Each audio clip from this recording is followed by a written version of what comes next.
disempurnakan, silahkan boleh disampaikan langsung.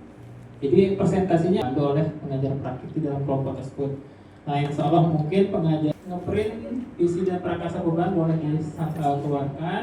Mempresentasikan tentang visi yang telah kami coba susun, kami coba rangkai bersama, dan diharapkan setelah selesai diskusi ini, kalau memang visinya bisa diterima, alhamdulillah. Kalau memang harus diperbaiki, kami menerima kritik dan saran supaya terwujudnya visi yang lebih baik.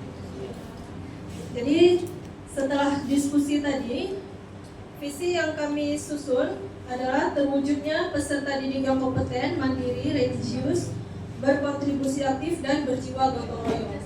Nah, untuk lebih lengkapnya akan disampaikan oleh Ibu Ira. Baik, terima kasih Ibu atas kesempatan yang diberikan. Teman-teman sekalian, mari kita sama-sama mengingat kembali ya apa itu visi ya. Jadi visi itu adalah gambaran masa depan yang ingin diwujudkan oleh satuan pendidikan masing-masing. Tentang seperti anak-anak itu akan seperti apa, nilai-nilai apa yang diyakini, nah itulah yang menjadi visi kita ke depan. Oke Bapak Ibu, kemudian untuk dapat merumuskan visi, ternyata kita memiliki pedoman, yaitu pedomannya adalah pemikiran Ki Hajar Dewantara dan juga pedoman profil pelajar Pancasila. Nah, di sini dikatakan adalah pendidikan seyogyanya menuntun murid agar dapat bersandar pada kekuatannya sendiri sehingga tidak bergantung kepada orang lain. Inilah muncul yang namanya konsep merdeka belajar, belajar merdeka. Jadi setiap orang harus berdikari, setiap orang harus mampu berdiri di kaki sendiri, tidak pernah tergantung kepada orang lain. Kemudian pedoman profil pelajar Pancasila. Kita tahu bahwa pedoman profil pelajar Pancasila ini menjadi solusi agar Indonesia dapat memiliki gambaran tentang generasi masa mudanya di masa yang akan datang ya. Dan kita ketahui bahwa ada 6 dimensi dari profil pelajar Pancasila. Dengan memahami 6 dimensi ini, maka kemudian setiap satuan pendidikan bisa menentukan nilai-nilai apa yang harus ada di dalam sekolah menjadi sebuah budaya dan kemudian menuju sebuah visi sekolah. Oke, lanjut aja Ibu. Nah, Bapak Ibu, seperti yang disampaikan oleh Ibu Zola, ya. Oke, untuk visi kami adalah, visi kami adalah terwujudnya. Ya, di sini mewujudkan, tapi kami mendapatkan masukan dari Pak Faisal. Itu kalau kata mewujudkan dia belum terjadi ya, hanya sebatas akan memulai sesuatu. Nah, kalau terwujud berarti masa depan itu kita gambarkan seperti apa. Nah, jadi kita menggunakan kata terwujud ya. Nah, terwujudnya lulusan yang kompeten, terwujudnya peserta didik. Nah, itu nanti kami ralat ya untuk narasinya. Bapak Ibu tidak usah melihat slide, dengarkan saja yang saya sampaikan. Ya, terwujudnya peserta didik yang kompeten, mandiri, religius, berkontribusi aktif, dan berjiwa gotong royong. Lagi-lagi Bapak Ibu masih lihat ke situ ya. Jadi seolah ya, maksudnya itu tidak tertulis di sini ya Pak Ibu ya. Oke, apa kita ubah dulu Ibu? Langsung aja dirubah, ya. Langsung saja, oke. Banyak ya untuk bisa mewujudkan sebuah visi. Kami mengusulkan kami mengusulkan prakarsa perubahan. Saya sebagai guru bahasa Inggris, tapi teman-teman sudah memberikan masukan gitu ya. Nah, prakarsa perubahannya adalah mengembangkan klub bahasa Inggris yang suportif dan menantang. Nah, ini salah satu prakarsa perubahan untuk dapat mewujudkan visi kami tadi yang mana bunyinya adalah terwujudnya peserta didik yang kompeten, mandiri, religius, berkontribusi aktif, dan berjiwa gotong royong. Seperti itu. Nah, untuk bisa menggambarkan bagaimana sih penerapan dari prakarsa perubahan ini, kita tahu bersama bahwa kita perlu membuat sebuah Canva Bagja. Dan Canva Bagjanya dari di website. Yang kedua, ya, mengambil pelajaran, ya, ambil pelajaran yang A. Dan di sini saya diskusi atau membuat dialog sesama guru bahasa Inggris dan juga siswa-siswa yang tertarik untuk ikut mengembangkan grup bahasa Inggris. Dari situ kemudian saya tahu bahwa anak-anak ini suka menonton film, kemudian mendengarkan musik, dan juga minta untuk membahas topik-topik yang sederhana dalam bahasa Inggris. Ternyata dengan kita berkolaborasi atau membuat dialog dengan yang lainnya, kita semakin paham harus berbuat apa selanjutnya. Kemudian gali mimpi. Nah, gali mimpi ini penting sekali ya Bapak Ibu. Seperti kita menempelkan di dinding kata-kata motivasi atau gambar-gambar pencapaian yang sudah kita lakukan, ya, atau gambaran-gambaran pencapaian masa depan yang ingin kita terapkan, supaya menjadi inspirasi atau yang mendorong kita untuk bisa melangkah lebih baik lagi ke depan. Kadang-kadang dalam beragama gitu juga Bu ya, ada yang namanya nasihat. Kalau nasihat itu tidak diberikan seminggu sekali, maka kita akan kehilangan arah. Makanya penting bagi kita untuk selalu belajar dan mengikuti kajian. Itu kalau dalam konteks yang lainnya. Kemudian untuk tahap selanjutnya adalah jabarkan aksi.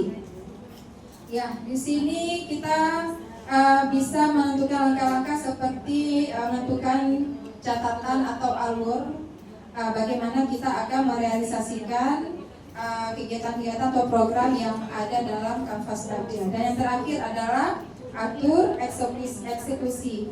Nah, di sini supaya kegiatan ini berjalan dengan lancar, maka kita akan meminta kepala sekolah untuk membuatkan SK supaya setiap dari kita memiliki mengetahui peran apa yang harus kita lakukan sehingga prakarsa perubahan itu bisa terwujud. Nah, Bapak Ibu, itu saja mungkin bisa kami sampaikan dari kelompok 2 berkenaan dengan visi dan prakarsa perubahan. Tentu masih banyak sekali kekurangan, kami mohon masukan dan juga saran dari Bapak Ibu sekalian. Tadi visinya kan banyak tuh. Adakah satu visi yang menonjol ketika Ibu menjalankan prakarsa perubahan atau semua visi dapat berjalan? Kalau berjalan semuanya, contohnya religius setelah kita kaitkan dengan prakarsa perubahan itu bagaimana Ibu? Contohnya. Itu saja. Terima kasih Bu. Terima kasih Bu atas pertanyaannya. Bunyi prakarsa perubahan saya adalah mengembangkan bahasa Inggris yang sportif dan menantang. Ibu kembali ke visi kita Bu. Religius, berkontribusi aktif dan berjiwa gotong royong. Untuk dapat merealisasikan visi ini kan tentu butuh banyak prakarsa perubahan yang diinisiasi dan dilakukan oleh guru yang ada di sekolah. Ya.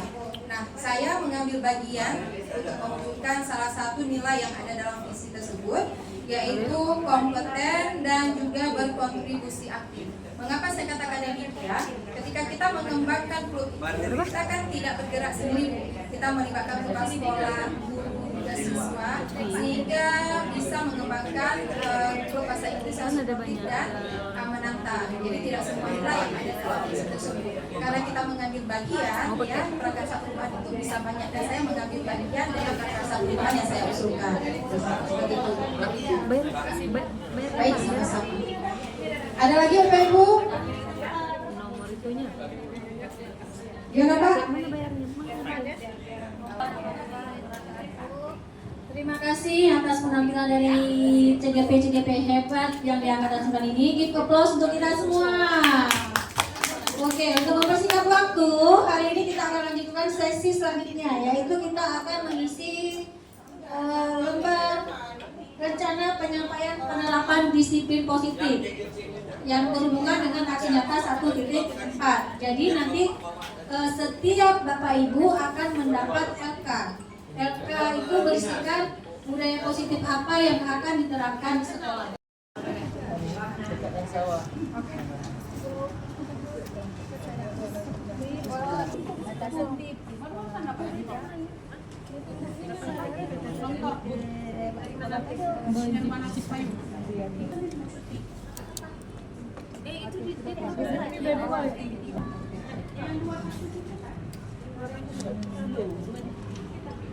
Yang di bawah tuh boleh kita pindah sama yang di samping biar Yang ini Pak?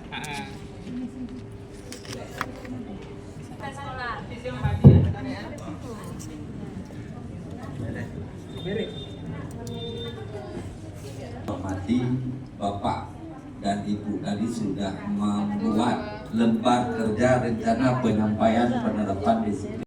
Forum diskusi itu kan tahapan-tahapan yang harus dijalankan sehingga nanti menjadi poin penerapan diskusi atau di sekolah yang akan dilakukan menjadi pembiasaan.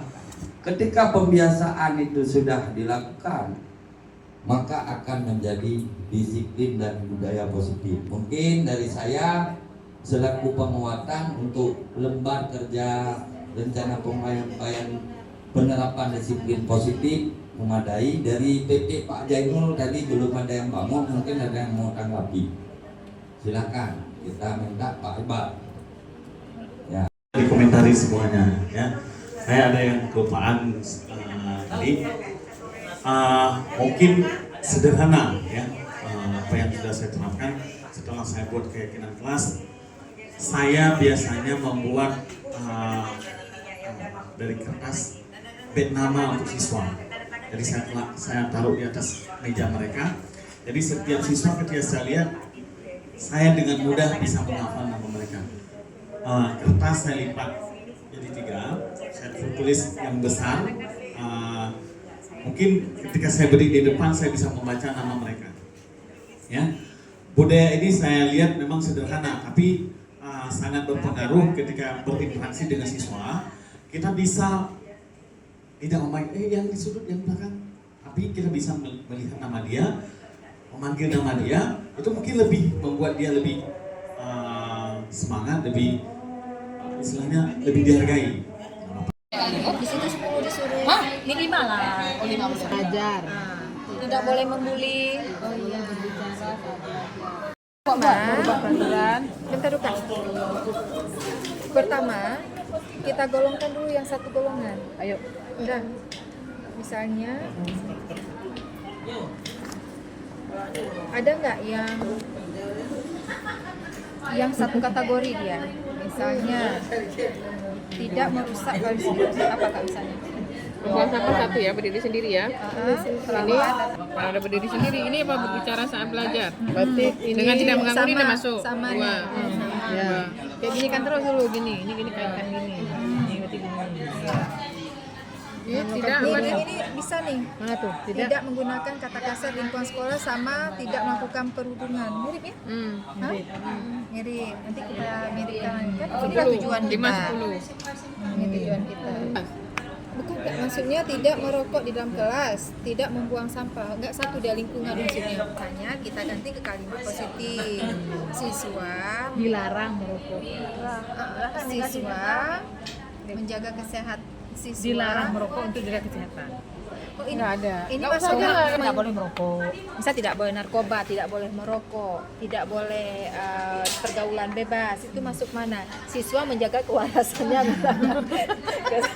Nah itu ya. Menghargai dirinya. Saya juga sih. Siswa menghargai dirinya dengan menghindari rokok, narkotika, dan pergaulan bebas. Boleh ya? Boleh ya? Ketika aja. Jadi biar kita langsung praktikkan. Udah nih. Ini salah tadi. Ini tidak mengganggu, dia nggak saling menghormati teman. Ya, sama teman. Besar.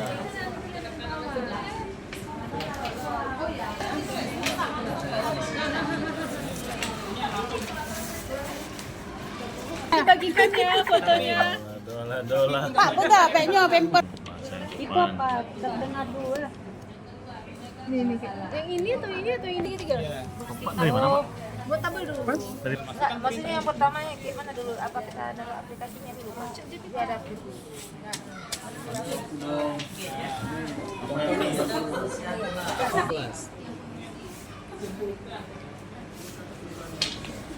Bisa dipikir. Orang pikir yang menjaga tugas diskusi dia nggak jaga nanti. Tanggung jawab dengan jadwal piket. Ya gitu ya.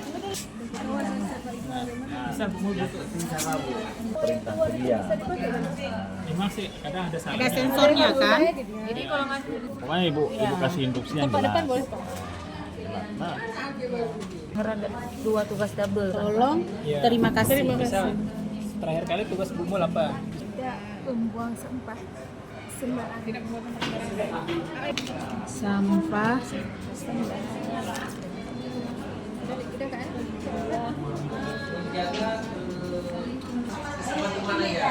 Berbicara saat PPM. Saat PPM.